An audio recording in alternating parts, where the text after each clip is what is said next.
The whole moral to this whole video and having a fashion filmmaking career, whatever you want to call it, is just doing good work. If you're making amazing looking videos, you're going to get booked. It's that simple. There's no excuse. The work will speak for itself. If you're producing just solid looking work, you're going to get booked. You can't blame it on your gear. You can't blame it where you live. You can't blame it who you know. It simply comes down to if you're making good looking, high quality work, unique videos, it's going to be seen and you're going to get booked. It is literally that simple. You're going to get booked if you just create badass stuff. All right, guys, I gotta make this quick. Call time's at 7:45. It's 7:15. Time to do my stretches. Still gotta take my morning. In this video, we're going to go over my whole fashion commercial campaign shoots. I'll touch on a tiny bit on how I get them. It's not really that fair. The whole process going and kind of my mindset and techniques that I use. This is one of my larger clients. A lot of the videos that I do for them do get broadcasted in commercials. They run social media ads. They use them all over their website. So the usage they have for them is just pretty wide.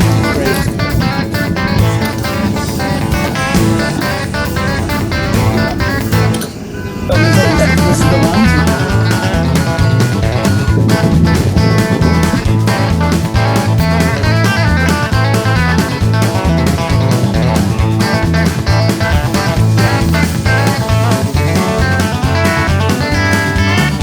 Officially checked into my hotel room here in downtown Los Angeles. I was gonna hit the gym, but they charge $25 to use the gym here. I'm going to start with filming techniques, and then I'm gonna get into the actually important stuff that a lot of you guys might find boring, but if you find it boring, that most likely is the reason why you can't book any work.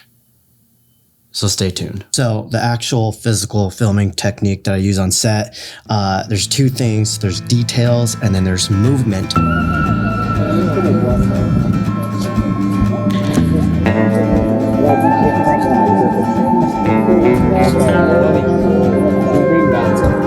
What I do is I usually have a 24 to 105 on for most of these type of shoots. Zoom in all the way to 105. The FX6 also has the clear image zoom. I can either do it from up here or I can do it from the handle over here. I will punch in as much as I need to get those shots. So you can just have fun, twist, you can interact with the camera. Yeah. Okay, ready? Go.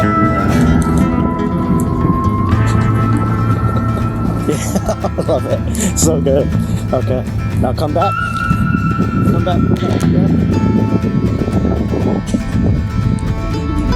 And you can stay kind of close to it too, because again, how wide it is. Yeah. A lot of the times, most brands just care about getting detail shots because, you know, they worked for years on all of these clothes or whatever it is, and they want to show the quality and the design and all that.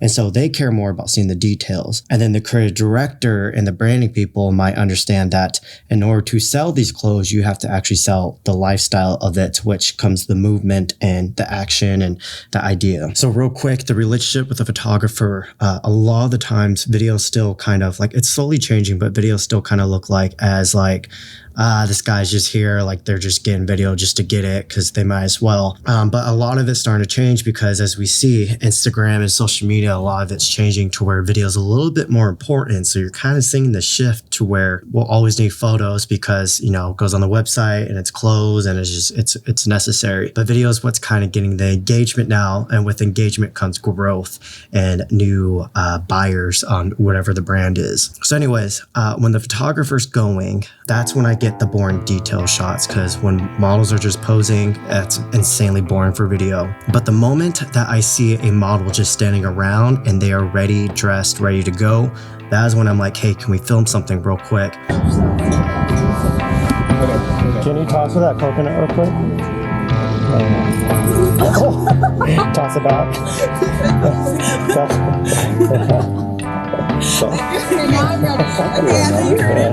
On the spot, I come up with an idea, whether that's them running around, spinning, using the pockets or whatever designs or come with that on whatever product that might be on them, just trying to tell a story or trying to create a lifestyle out of that shot. As soon as the photographer's done with the model, I'm like, hey, can like, can I steal you for a second? And I do the same thing with them.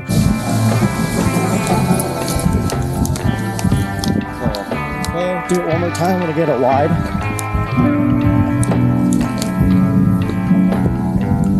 Go ahead. Go ahead.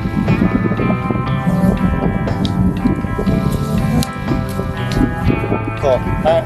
What's funny is as the shoot continues on, all of a sudden the photographer might start giving you a little bit more respect. They might start bouncing ideas off of you, and they might start piggybacking off of what you're doing as you piggyback off of them. It's a collaborative effort. There's no ego. Some people have ego, and they have to realize, like, we're both being hired to shoot what this brand needs. It's not about you, you know? So, but yeah, now let's go over the more important stuff now. All right, so one of the most important things is knowing what the client wants. A lot of people think these kind of shoots are just like you get to take your fancy gear and just shoot. It's not that at all. There's a lot of pre-production stuff. There's a lot of treatments and creative decks and just all this stuff where they're like, we need this, we need that. We need to make sure we cover this specific article of clothing. This whole outfit's super important. We're doing ads with this. This is going to be on the website. This one's going to be on broadcast. Like, there's a lot. So it's very important that you wrap your head around this production side of things. It's not enough just to know how to work your camera. It's not enough just to know how to light. It's not enough just to know how to direct. You have to know how to work on a team. You have to know how branding works and how advertisements work and how deliverables work.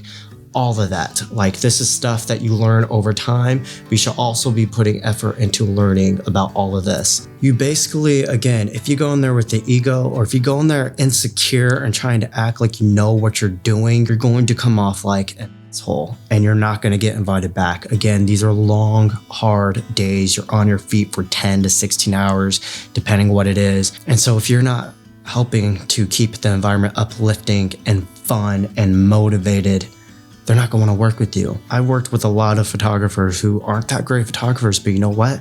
They're insanely amazing to work with, and their work is good enough, and they get highly recommended just because of how fun they are on set. I woke up to some really disgusting views this morning. Anyone who knows me knows I actually don't really care for the beach. I adore my mountains and my desert, but here in Santa Barbara, the beach ain't half bad, I guess. I'm now heading back down to Los Angeles, because we have one more day of shooting. Let me brighten this exposure up a little bit.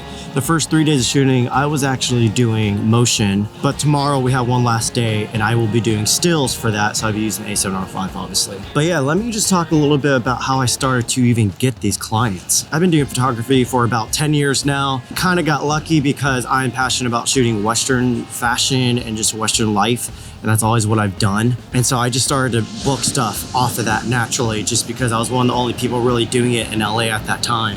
And then eventually I just started to get into video, but a little bit right before I got into video, actually an agent found me and they picked me up, and I didn't realize that they were really developing me. They were pushing my limits. They were putting me in scenarios I was not comfortable with. I didn't think I was ready for, and they believed in me.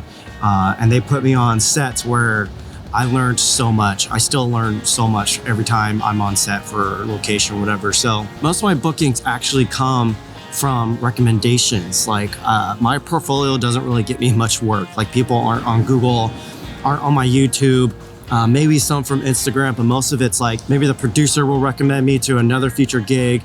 Just from this gig alone, one of the models, he found my number off the call sheet, contacted me, and within an hour, I booked another gig.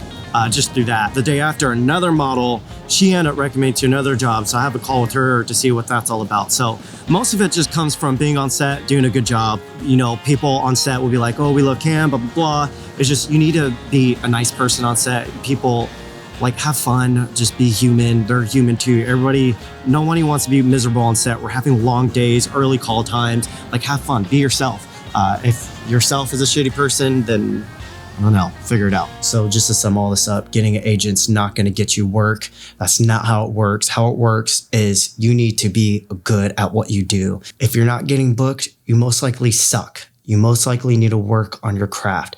If you're just getting started and you're immediately thinking about, oh, how do I start making money? You're not going to make it because you're always going to be focusing on the wrong thing. But if you truly want to be an artist and actually make money off of it, you need to be passionate about the actual craft. You need to study. You need to learn. You need to practice. You need to shoot.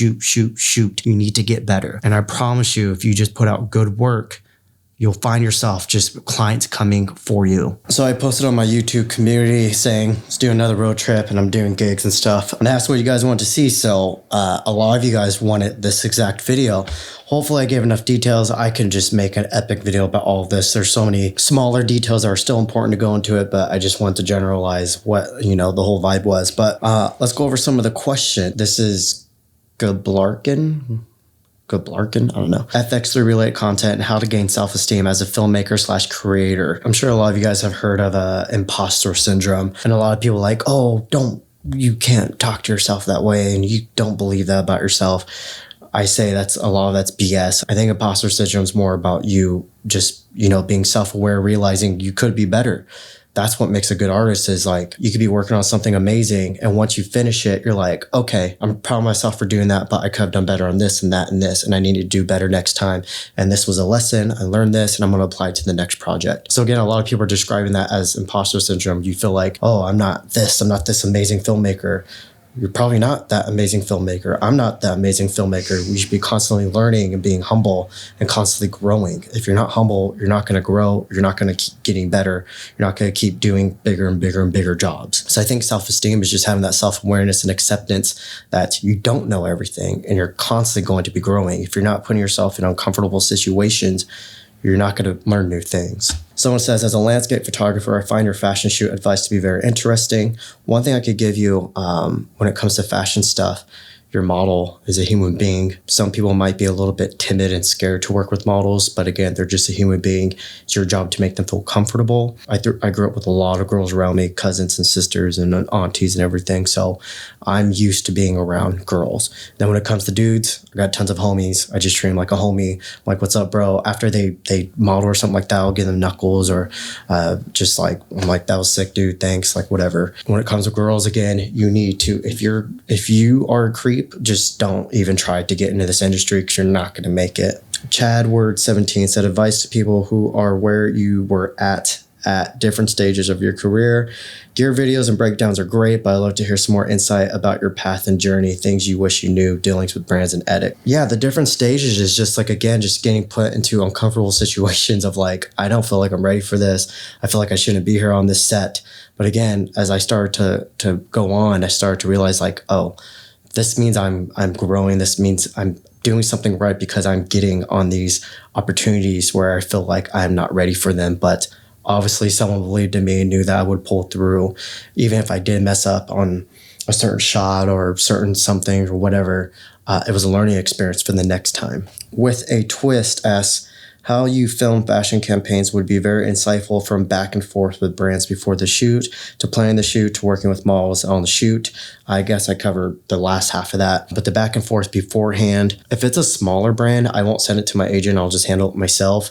And a lot of that is just asking, basically you need to figure out what they're expecting for the deliverables. If you don't know what deliverables are, that just basically means the final edits. Like how many edits they need, what needs to be in those edits, what those edits are going to be used on. Are they going to be on social media, website, broadcast, like where they're going to go? From there, you can start backtracking on, okay, so we need to do all this. I need to bring lights. I might need a team. I might need an AC and a camera op. I might just need to direct and get an actual DP, or I could do it solo and I'm just like the solo filmmaker, which they put DP on the call sheet, but I'm like, guys, I'm doing a lot more than just DPing. But yeah, it's all just about trying to see what that brand needs. Tanner Castrol Film said, how you film fashion campaigns would be awesome, and just vlogging about your balanced life, paid work, and passion projects. I just go. I moved to Austin 6 or 7 months ago, and I was like, oh, I travel for work as it is. Like, it'd be the same thing. It ended up not being the same thing. I'm having to travel way more. So I have 3 shoots here in LA, and I live in Austin, so I'm like, I don't know when I'm gonna see my room again. I think I'm gonna move to Arizona next, just because I can't keep up with this. And it's all about that movement. When you're able to direct movement and capture it, it takes that production value way up. If I was just that videographer that was too scared, like, here's a quick story. There's one time where I was working with like this dickhead photographer. I was too scared to speak up and to get my shot. And so when it came time to do the edit was just horrible. It was insanely boring. It was this giant shoot, and I just like my edit just fell flat. My footage fell flat. And since that day, I was like, I'm never going to fucking let that happen ever again. I don't give a fuck who the photographer is. I'm getting my shots. Video might be an afterthought to most of these people on set, but now that I'm more confident about it and I'm more passionate while on set, you'll realize halfway through the shoot, there's a lot more respect and a lot more, like, people just kind of, I don't know, you feel more welcomed into it. And a lot of it's changing. Video's becoming a bigger part to all this. But anyways, movement. You need to capture that movement. I've done videos on how to do the handheld look. If you want to do a gimbal, do a gimbal. The key thing is to make that shit look cinematic.